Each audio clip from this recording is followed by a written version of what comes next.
Two people are dead following a head-on crash this morning near Fromberg. One of the victims, a 56-year-old Billings man, the other, a 16-year-old Joliet High School student. Both drivers died at the scene.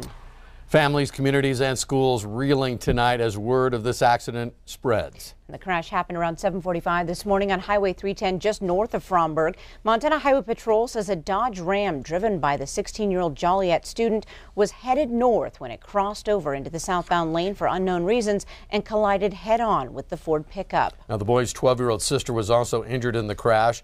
She's being treated for broken bones but is expected to be okay. The Billings victim was not wearing a seatbelt at the time of the crash. Authorities say both of the teenagers were buckled up.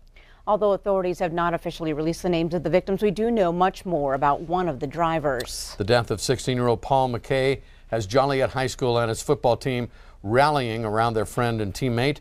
Q2's David J. had a chance to talk with the coach and some of the players tonight after their practice. David? Well, Jay, Janelle, Coach George Warburton says the team motto has been forte, or strength, and he has used football adversity for life lessons. Today, players and coaches called upon that strength for the team, school, and community. Warburton says the team had a great practice today. The Jayhawks prepared for their playoff game on Saturday against Scobie.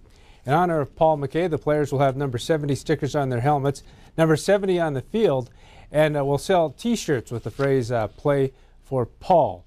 Coach Warburton says the practice today was the first step for the team in handling the death of a friend. Our coach has been really well about teaching us adversity this year, and it's been a really good life lesson, not knowing this is going to happen, but when it did happen, we were there and we were strong enough to handle it. We had adversity at the beginning of the year, but we didn't know something like this was going to happen at this time of the year, so it was a very good practice for what kind of day it was for us. Paul McKay had one of the brightest smiles that I've ever seen. Every time I'd see him, he'd tell me hello.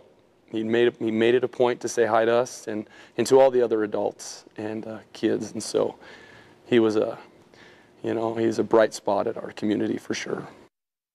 And Coach Warburton says the players will paint number 70 on the field in honor of Paul McKay tomorrow afternoon.